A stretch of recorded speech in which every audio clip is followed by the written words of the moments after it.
Hello students, कल आप discuss किया ओम्स लॉ।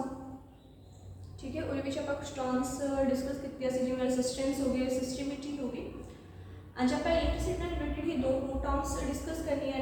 तो वो अपने को की है इलैक्ट्रिक एनर्जी। इलैक्ट्रिक एनर्जी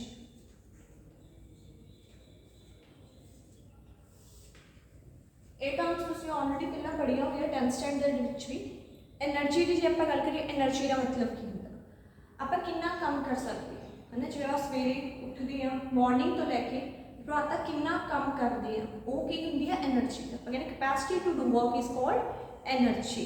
तो इलैक्ट्रिकल एनर्जी की होगी। हुण इलैक्ट्रिसिटी ने की काम करना, आप कोई बैटरी है उन्होंने किसी कंडक्टर के नाल किसी सर्किट अटैच किया, है ना। जो आप सर्किट के अटैच करते हैं तो की होंदा, उन्हें की काम करना, चार्ज सप्लाई करना। तो किसी भी बैटरी ने जो आप कहते हैं सोर्स ऑफ ईएमएफ ने कितना काम किया चार्ज फ्लो कराने के लिए, उन्होंने आप की कह देंगे इलैक्ट्रिकल एनर्जी कह देंगे। हाँ तुसी जिहड़ा कीता सीगा आप कहते capacity to do work is called energy. तो इत्थे अपने कोल वर्क फाइंड आउट करांगे। पहला वर्क ही इक्वल होगा V into Q।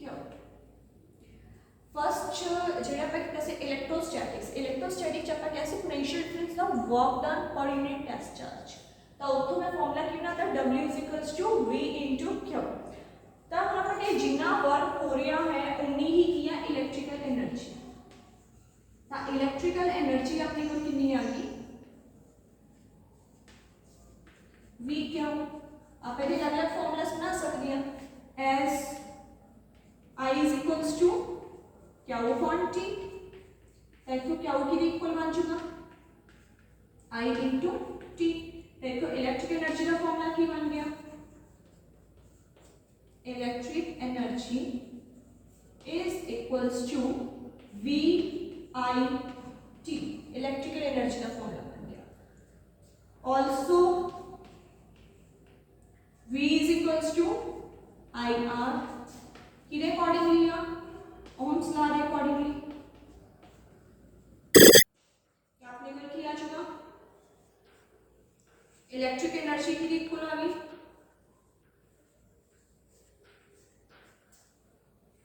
I × I square R T। ये फॉर्मूला बन गया। जब आप की कर सकते हैं I की वैल्यू कर दो, I = V upon R। Electrical energy की इक्वल आ जाएगी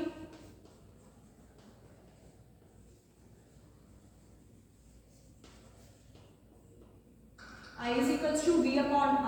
ताकि बन जाए V × V V² by R × T। तो ये फॉर्मूला बन गया, है ना। एक बार V ते आर चना, तो एक I ते आर च बनाता, एक अपने को I × T हो गई, एक अपने को V × Q। तो ये अपने को फॉर्मूलास बन गए इलेक्ट्रिकल एनर्जी ना ही। हाँ जी इलेक्ट्रिकल एनर्जी वाली यूनिट की हो सकती है। हुण इत्थे आपां लिखिया W = V Q। वैसे आपां कहते हैं ऐसे सिस्टम दे विच जिहड़ी अपने कोल यूनिट हुंदी है वर्क दी जां एनर्जी दी, वो हमेशा की होंदी है जूल होंदी है। तो आपां जूल ही यूज करते हैं। बट इन्हां दे अकॉर्डिंगली जे आपां बनाउणी है तो किहड़ी आ सकदी है W = V Q यानी कि वोल्ट कूलम भी आ सकती है ना। तो आपां किसी भी अकॉर्डिंगली बना सकते हैं, बेसिकली आपां जूल ही यूज करते हैं। इस तो इलावा अपने कोल की है सेकंड टर्म है जिहड़ी that is electric power। electric power की होंदी है जिवें आपां कि इलेक्ट्रिकल एनर्जी आ, इलेक्ट्रिकल एनर्जी ने कैपेसिटी टू डू वर्क। तो इलेक्ट्रिकल पावर जिहड़ी होंदी है की होंदी है रेट ऑफ डूइंग वर्क। आपां किन्ने टाइम ਲਈ काम कीता, जिवें हुण आपां सवेर तो लेके शाम तक दी गल करिए, और विच आपां कुछ टाइम लै कि इन्ने टाइम च आपां कितना काम कीता, तो वो अपनी की बन जाती है पावर बन जाती है। तो इलेक्ट्रिक पावर की होगी किन्ने टाइम की किसी पर्टिकुलर ईएमएफ सोर्स ने चार्ज फ्लो करवाया, तो वो अपने को की आ जाएगी इलेक्ट्रिकल पावर। पावर को अपन रिप्रेजेंट करते हैं P दे नाल, रेट मतलब टाइम की अपन गल कर रहे हैं W/T। तो जिवें आपां फॉर्मूलास बनाए उवें ही अपने आ सारे फॉर्मूलास बन जाएंगे। ई फॉर्मूला से VIT अपॉन T। तो पावर का फॉर्मूला की बन गया VI। ठीक है, नेक्स्ट नेक्स्ट फॉर्मूला की अपने को P is equals to W upon T, W upon T, W की वैल्यू कितनी है I स्क्वायर RT, तो अपने को कितना आ जाएगा I square RT upon T, T ना T कैंसिल, की इक्वल आ गया P is equals to I square R, power का फॉर्मूला आ गया। ठीक है, वो तो बाद इलेक्ट्रिकल एनर्जी का फॉर्मूला कैसे V square R into T, V square by R into T divide by T ना T कैंसिल, तो फॉर्मूला की बन गया V स्क्वायर अपॉन R। तो जितना न्यूमेरिकल समझे उस अकॉर्डिंगली आप फॉर्मूलास यूज कर सकते हैं। सिर्फ फर्क किया ਇਹ ਵਿੱਚ ਆਪਾਂ ਟਾਈਮ ਨਾਲ ਮਲਟੀਪਲਾਈ ਕਰ ਰਹੇ ਹਾਂ, ਇਲੈਕਟ੍ਰੀਕਲ ਪਾਵਰ 'ਚ ਆਪਾਂ ਟਾਈਮ ਦੇ ਨਾਲ ਮਲਟੀਪਲਾਈ ਨਹੀਂ ਕਰਨਾ। ਤੇ ਇੱਥੋਂ ਯੂਨਿਟ ਕੀ ਬਣ ਸਕਦੀ ਹੈ, ਆਪਾਂ ਕਿਹਾ power is equals to W upon T, ਜਾਂ ਆਪਾਂ ਕੀ ਲਿਖ ਸਕਦੇ ਹਾਂ power is equals to electric energy upon T। तो ਇੱਥੋਂ ਇਲੈਕਟ੍ਰੀਕਲ એનર્ਜੀ ਕੀ ਇਕੁਅਲ ਬਣ ਜੂਗੀ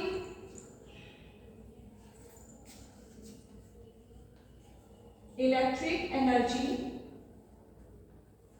is equals to P into T। जब आप लार्ज स्केल की बात करते हैं कमर्शियल में पावर की यूनिट की होती है वाट, टाइम आप लेने आवर्स विच, तो इलेक्ट्रिकल एनर्जी की यूनिट की बन गई वाट आर।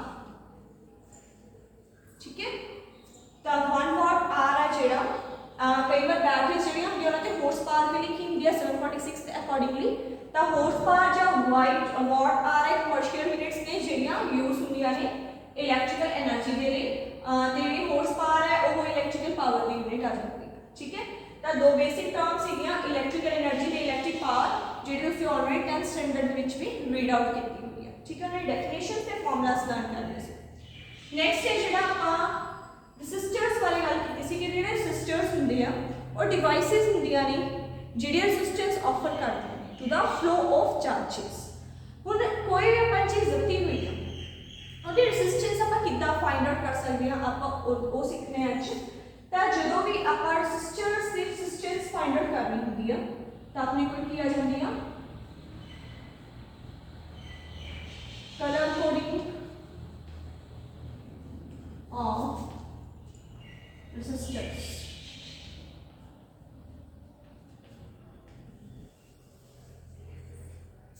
मतलब कि या कि ਜਿਹੜੇ ਰੈਸਿਸਟਰਸ ਨੇ ਉਹਦੇ ਉੱਤੇ ਰਿੰਗਸ ਬਣੀਆਂ ਹੁੰਦੀਆਂ ਕਲਰਡ, ਉਹਨਾਂ ਤੋਂ ਆਪਾਂ ਦੇਖ ਕੇ ਜਿਹੜੀ ਕਲਰ ਕੋਡਿੰਗ ਆ ਮਤਲਬ ਉਹਨਾਂ ਆਪਾਂ ਕਲਰ ਕੋਡਿੰਗ ਕਹਿ ਦਿੰਦੇ ਆ, ਉਹਨਾਂ ਤੋਂ ਆਪਾਂ ਜਿਹੜੇ ਰੈਸਿਸਟਰਸ ਦੀ ਵੈਲਿਊ ਕਿੰਨੀ ਹੈ ਮਤਲਬ ਉਹਨਾਂ ਤੋਂ ਕਿੰਨੀ ਰੈਸਿਸਟੈਂਸ ਆ ਆਫਰ ਹੋ ਰਹੀ ਹੈ ਉਹ ਫਾਈਂਡ ਆਊਟ ਕਰਨੀ ਹੁੰਦੀ ਹੈ।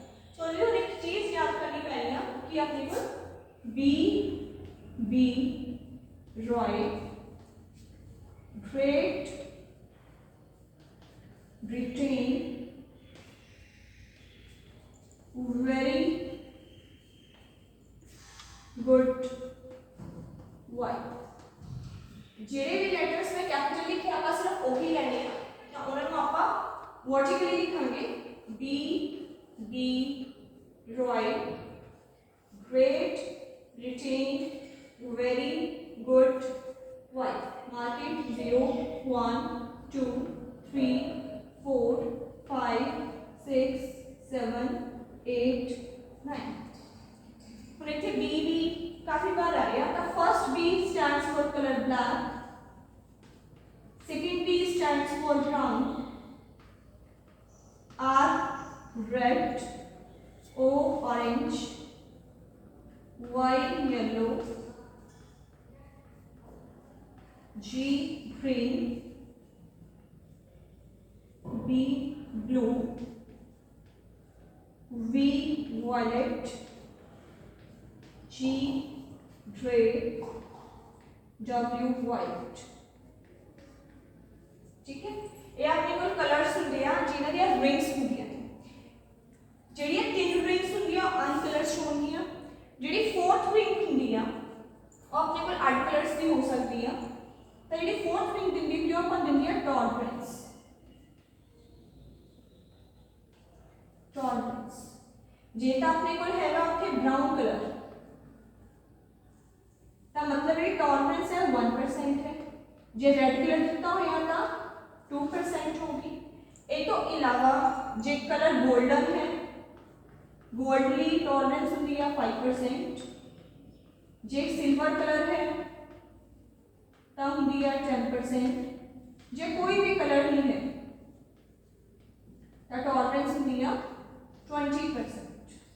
ठीक है, बेसिकली ਜਿਹੜੇ ਰੈਸਿਸਟਰਸ ਹੁੰਦੇ ਆ ਉਹਨਾਂ 'ਚ ਆਪਣੇ ਕੋਲ ਕਿਤੇ 3 ਰਿੰਗਸ ਤਾਂ ਹੁੰਦੀਆਂ ਹੀ ਹੁੰਦੀਆਂ। ਕਈ ਵਾਰ ਵਿੱਚ 4 ਰਿੰਗਸ ਵੀ ਹੋ ਸਕਦੀ, ਕਈ ਵਾਰ 5 ਰਿੰਗਸ ਵੀ ਹੋ ਸਕਦੀ। ਜਿਹੜੀ 5th ਰਿੰਗ ਹੁੰਦੀ ਆ ਉਹ ਆਪਾਂ ਨੂੰ ਕੀ ਦੱਸਦੀ ਆ ਕਿ ਰੈਸਿਸਟੈਂਸ ਦਾ ਟੈਂਪਰੇਚਰ ਨਾਲ ਕੀ ਰਿਲੇਸ਼ਨ ਹੈ, ਟੈਂਪਰੇਚਰ ਵਧਣ ਨਾਲ ਰੈਸਿਸਟੈਂਸ ਨੇ ਕਿੰਨੀ ਚੇਂਜ ਹੋਈ ਉਹ ਆਪਾਂ ਨੂੰ 5th ਰਿੰਗ ਤੋਂ ਪਤਾ ਚੱਲਦਾ, ਜਿਹਨਾਂ ਬਾਈ ਨੇ ਟੈਂਪਰੇਚਰ ਕੋਐਫੀਸ਼ੀਐਂਟ ਆਫ ਰੈਸਿਸਟੈਂਸ। ਤਾਂ 5th ਰਿੰਗ ਬਹੁਤ ਰੇਅਰ ਹੁੰਦੀ ਆ, 4 रिंग्स मोस्ट प्रोबेबली होंदियां ने, कई बार 3 रिंग्स भी होंदी। ठीक है, तो हम आ वाले टेबल को देख के आपां किवें जिहड़ी वैल्यू आ फाइंड आउट करनी आ वो देखदे हां।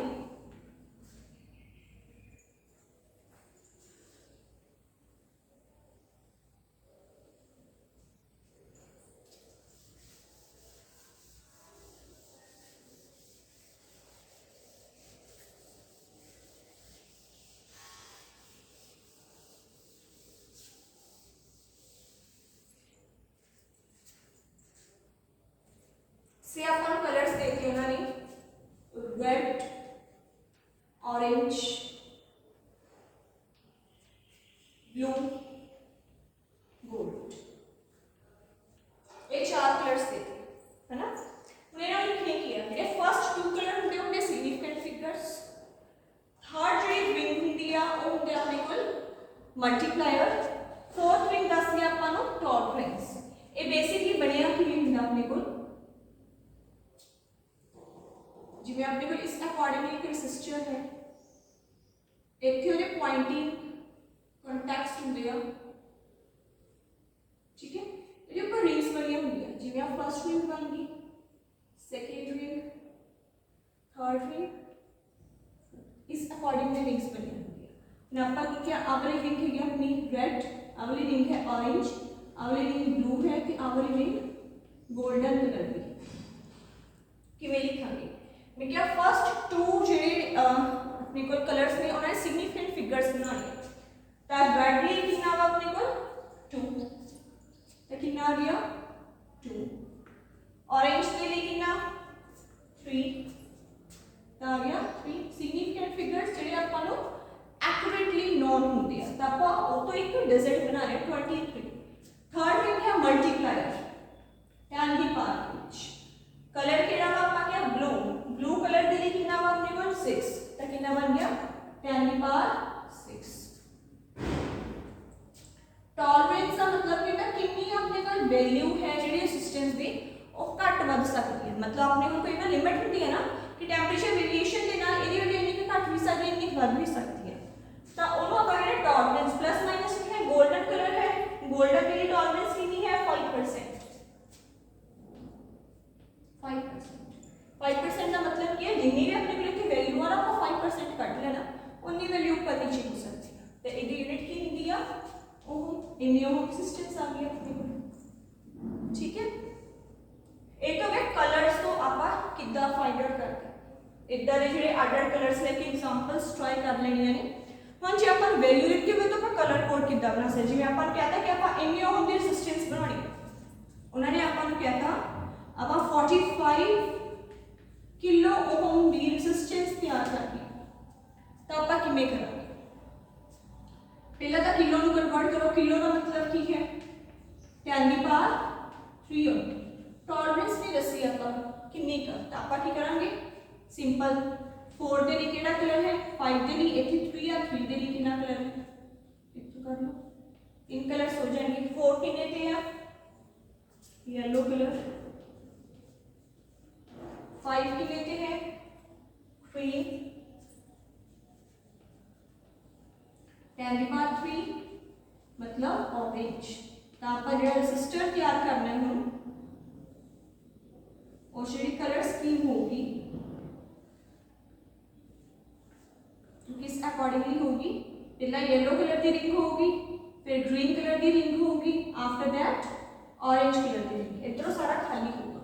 ਰੈਸਿਸਟੈਂਸ ਨੂੰ ਫੜਨਾ ਵੀ ਉਸ ਅਕੋਰਡਿੰਗਲੀ ਹੁੰਦਾ, ਜਿੱਦਾਂ ਥੋੜਾ ਜ਼ਿਆਦਾ ਗੈਪ ਹੈ ਜਾਂ ਆਪਾਂ ਨੂੰ ਇਦਾਂ ਦੀ ਕਲਰ ਸਿਲਵਰ 골ਡਨ ਕਲਰ ਦੀਆਂ ਰਿੰਗਸ ਨੇ ਉਹਨਾਂ ਨੂੰ ਆਪਾਂ ਆਪਣੇ ਰਾਈਟ ਹੈਂਡ ਸਾਈਡ ਤੇ ਰੱਖ ਲੈਣਾ, ਲੈਫਟ ਹੈਂਡ ਸਾਈਡ ਤੋਂ ਆਪਾਂ ਕਲਰ ਕੋਡਿੰਗ ਕਰਨੀ ਸਟਾਰਟ ਕਰ ਦੇਣਾ, ਠੀਕ ਹੈ। ਤਾਂ ਇਸ ਅਕੋਰਡਿੰਗਲੀ ਹੁਣ ਜੇ ਆਪਾਂ ਇੱਥੇ ਵੀ ਆ ਜਾਣਾ 10 ਦੀ ਪਾਵਰ 3 ਹੈ ਨਾ, ਤਾਂ ਉੱਥੇ ਆਪਾਂ ਕੀ ਲਿਖ ਦੇਣਾ ਸੀਗਾ 23 ਕਿਲੋ ਓਮ। ਹੁਣ 10 ਦੀ ਪਾਵਰ 6 ਹੈ ਤਾਂ ਆਪਾਂ ਇਹਨੂੰ 23 ਮੈਗਾ ਓਮ ਵੀ ਲਿਖ ਸਕਦੇ ਹਾਂ। ਜੇ ਤੁਹਾਨੂੰ याद है कि 10 ਦੀਆਂ ਪਾਵਰਸ ਕਿਸ ਅਕੋਰਡਿੰਗਲੀ ਚੇਂਜ ਹੁੰਦੀਆਂ ਨੇ ਤਾਂ ਉਸ ਅਕੋਰਡਿੰਗਲੀ ਵੀ ਲਿਖ ਸਕਦੇ ਹੋ, ਠੀਕ ਹੈ। ਕੈਪੀਟਲ ਐਮ ਦਾ ਮਤਲਬ ਹੁੰਦਾ ਮੈਗਾ, ਸਮੋਲ ਜਿਹੜੀ ਆਪਾਂ ਗ੍ਰੀਕ ਲੈਟਰਸ ਕਰ ਰਹੇ 10 ਦੀ ਪਾਵਰ